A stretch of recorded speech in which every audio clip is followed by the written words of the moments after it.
Bismillahirrahmanirrahim. Dear students of grade 9, welcome to your biology class. Today we are going to discuss the topic plant tissues mentioned in chapter number 4 cells and tissues on page number 78 of your biology textbook.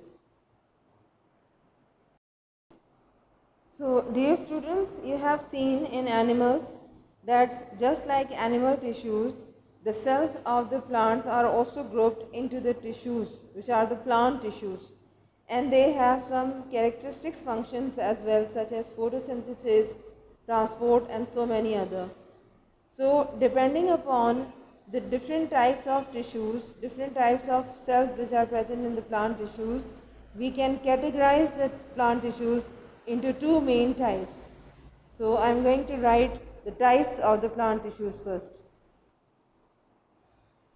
So the types of plant tissues include, you can write there are two major categories. Categories means types of tissues in plants. First one is the simple tissues and the second one is compound or complex tissues. First type of plant tissues are called the simple tissues. The tissues which are made of single type of cells are called simple tissues. वो tissues जो एक ही तरह के एक जैसे sales से मिलकर बनते हैं उन्हें हम सादा या सिंपल टिश्यूज़ कहते हैं. Simple tissues can be further categorized into two types. So I am going to write the type of the simple tissues now. So you can make a flow sheet of types of simple tissues, that there are two main types of simple tissues. First one is meristematic tissue, meristematic tissues, while the second type is called permanent tissues. First, we will know about meristematic tissues, that what are meristematic tissues. So meristematic tissues are made up of cells which have the ability to divide. Meristematic tissues इस तरह के sales पर मुश्तमिल होते हैं जिनमें divide होने की सलाहियत होती है. मिसाल के तौर पे कि अगर ये मेरिस्टेमेटिक सेल है तो मेरिस्टेमेटिक सेल की ख़ास बात ये होती है कि ये सेल 1 से 2, 2 से 4 और इस तरह करते करते मुकम्मल तौर पर एक ऐसी एबिलिटी अपने अंदर डेवलप कर लेता है जिससे ये प्लांट्स की ग्रोथ में, प्लांट की लेंथ में या इसकी थिकनेस में इजाफे का सबब बनता है. Another thing, they have thin walled cells and having large nucleus along with the small or no vacuoles. अगर इनके सेल को आप बहुत ही क्लोजली देखें तो आपको फील होगा कि इनकी जो दीवारें होती हैं जिसे आप सेल वॉल कहते हैं, cell wall of the meristematic tissue या मेरिस्टेमेटिक सेल, ये पतली दीवारों वाले होते हैं. पतली दीवार से मुराद ये कि उमूमन हमने देखा है कि जो आम आपके प्लांट सेल्स होते हैं उनमें थिकेंड वॉल्स होती हैं, थिकेंड सेल्स वॉल होती हैं, यानी ये दीवारें जो होती हैं थोड़ी सी मोटी होती हैं. But in case of the meristematic cell, cell wall is thin. Not only this but they have large nucleus. उमूमन हमने देखा है कि प्लांट सेल के अंदर जो वैक्यूल होता है उसका साइज़ बड़ा और न्यूक्लियस जो है वो थोड़ा सा छोटे साइज़ का होता है. But in case of the meristematic cell the size of the nucleus is large while there are no vacuole and if vacuoles are present they will be of small size. यानी अगर vacuoles होंगे तो वो छोटे size के होंगे as compare to another और typical plant cell जो वैक्यूल का साइज़ होता है वो बड़ा होता है. लेकिन यहाँ पर सेल्स के अंदर वैक्यूल छोटे होते हैं या बाज़ दफ़ा मौजूद ही नहीं होते. नो वैक्यूल्स का मतलब बाज़ दफ़ा एब्सेंट होते हैं. Third important thing about the meristematic tissue that they have no intercellular spaces among them. इनके दरमियान, इनके सेल्स के दरमियान जो खाली जगह होती हैं जिन्हें हम इंटरसेलुलर स्पेसेस कहते हैं वो मौजूद नहीं होती. सपोज़ कि अगर ये एक सेल है तो इसके साथ दूसरा सेल, दूसरे सेल के साथ तीसरा, चौथा, इस तरह आपस में जुड़ी हुई या कंबाइंड फॉर्म में होते हैं. यानी इनके दरमियान खाली जगह ना होने से मुराद कि खाली जगह हमें कैसे नज़र आती है. सपोज़ ये एक सेल है, इसके साथ दूसरा सेल, फिर तीसरा सेल, और इसी के नीचे जब नेक्स्ट लेयर आती है तो इसमें हम देख सकते हैं कि हमें थोड़ी सी स्पेस नज़र आ रही है, कुछ खाली जगह नज़र आ रही है, जैसे कि ये आपको जहाँ पर मैंने शेडेड पार्ट से इसको ज़ाहिर किया। तो ये शेडेड एरिया क्या है, ये इंटरसेलुलर स्पेसेस हैं, यानी सेल के दरमियान की खाली जगह। लेकिन यहाँ पर इस केस में मेरिस्टेमेटिक सेल्स में ये इंटरसेलुलर स्पेसेस मौजूद नहीं होती। Now we will study about the types of meristematic tissues.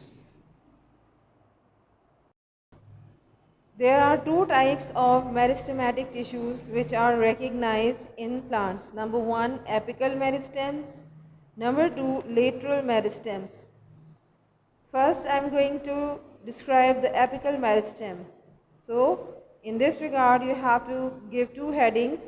First is location and the second heading is function. So, what are apical meristem and where are they found? In plants, apical meristems are basically located or present at the apices or tips of roots and shoots. Plants में plants के दो important parts जिन्हें roots और shoot कहा जाता है, उनके बिल्कुल आखिरी सिरों पर, एपिसिस एपिकल वर्ड से आया है और इसके मतलब होते हैं टिप्स। टिप्स का मतलब आखिरी कोने या सिरे। लिहाजा ये टिश्यूज़ रूट्स और शूट्स की बिल्कुल आखिरी टिप्स पे, आखिरी सिरों पर पाए जाते हैं। Another heading, function. When apical meristems or the cells of apical meristems divide, they cause increase in the length of plants and such growth in plant is called primary growth. जब apical meristem के cells divide होते हैं, क्योंकि आपको पता होना चाहिए कि मेरिस्टेमेटिक टिश्यूज़ की एबिलिटी है कि उनके सेल्स डिवाइड होते हैं। जब एपिकल मेरिस्टेमेटिक टिश्यूज़ या सेल्स डिवाइड होते हैं तो ये प्लांट की लेंथ या उसकी लंबाई में इजाफे का सबब बनते हैं, और जब प्लांट अपनी लंबाई में बढ़ता चला जाता है, ग्रोथ करता चला जाता है, तो इस तरह की ग्रोथ को प्राइमरी ग्रोथ का नाम दिया जाता है। So you can also write down in the definition of the primary growth the function of the apical meristem. Second type of meristematic tissue is lateral meristem. First heading will be location. So these tissues are found on the lateral side of the roots and shoots, while the apical meristem is located, or they are located at the tips or apices of roots and shoots. So what is the basic difference? Suppose कि एक marker मेरे हाथ में है, इसको हम सब थोड़ी देर के लिए कंसिडर करते हैं कि एक पौधा है, एक प्लांट है। तो प्लांट की बेसिकली आपके पास दो पार्ट्स आ रहे हैं, यानी अगर आप एपिकल मेरिस्टेम के टिश्यूज़ को कंसिडर करें तो वो कहाँ होते हैं, तो ये प्लांट की टिप्स कहलाती हैं, ये जगह और ये जगह प्लांट की टिप्स जो है वो आप कंसिडर कर लें। तो इसका मतलब ये हुआ कि इस प्लांट में जो एपिकल मेरिस्टेम है वो इसके बिल्कुल आखिरी सिरों पे, यानी इस सिरे पे और इस सिरे पे पाए जाएंगे। सो ये एपिकल मेरिस्टेम की लोकेशन है। लेकिन लेटरल मेरिस्टेम्स कहाँ पर मौजूद हैं? लेटरल मेरिस्टेम्स जो हैं वो आपके लेटरल साइड, यानी इस तरह से जानिबी सिरों पर, यानी इसके अतराफ़ में, ये पूरा एरिया यहाँ पर, ठीक है।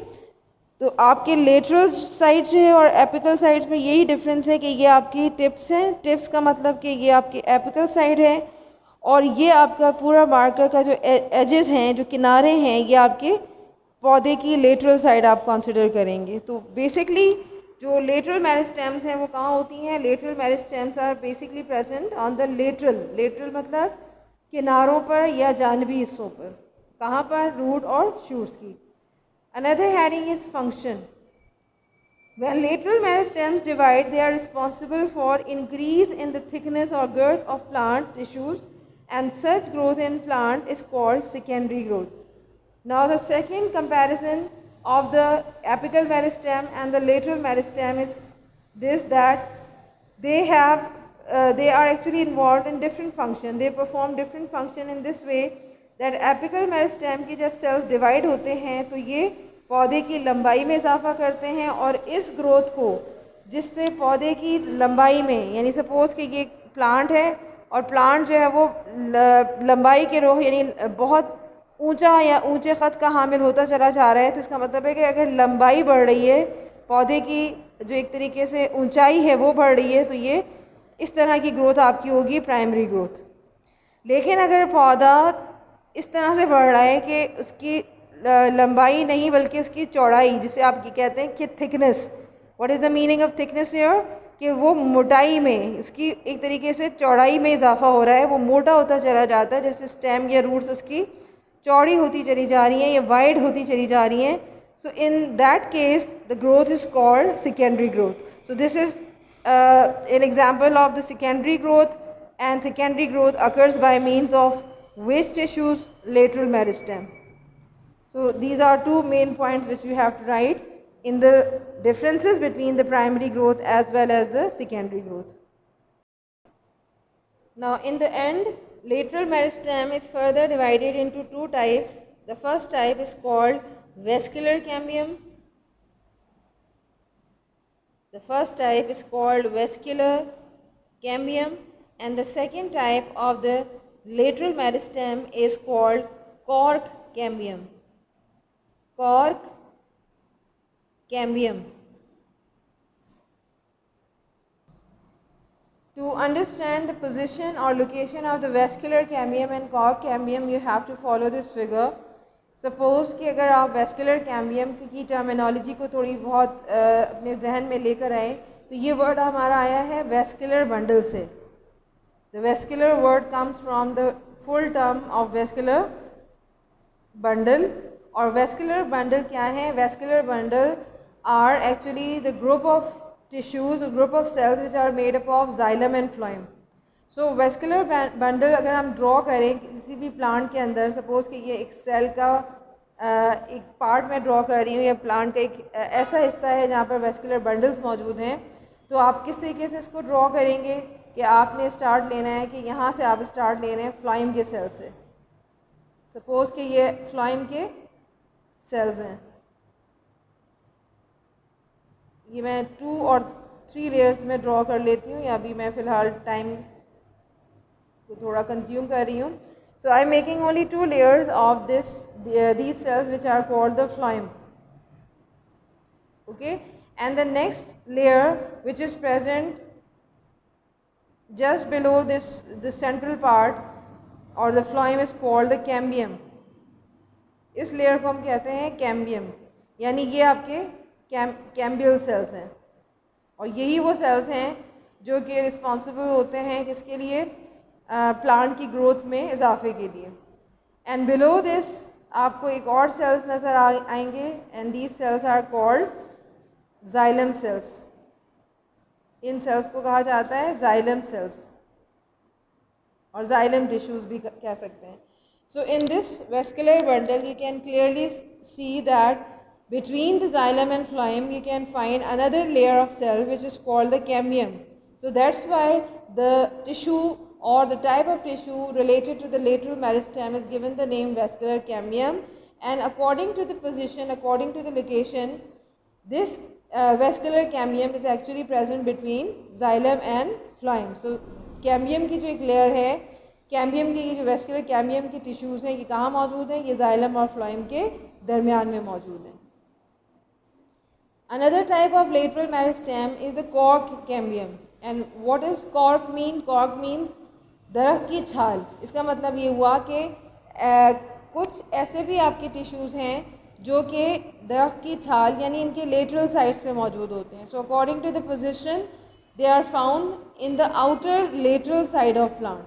आउटर लेटरल साइड, किनारों पर, लेटरल साइड्स ऑफ प्लांट्स। तो ये इसकी डिस्क्रिप्शन होगी रिलेटेड टू लोकेशन।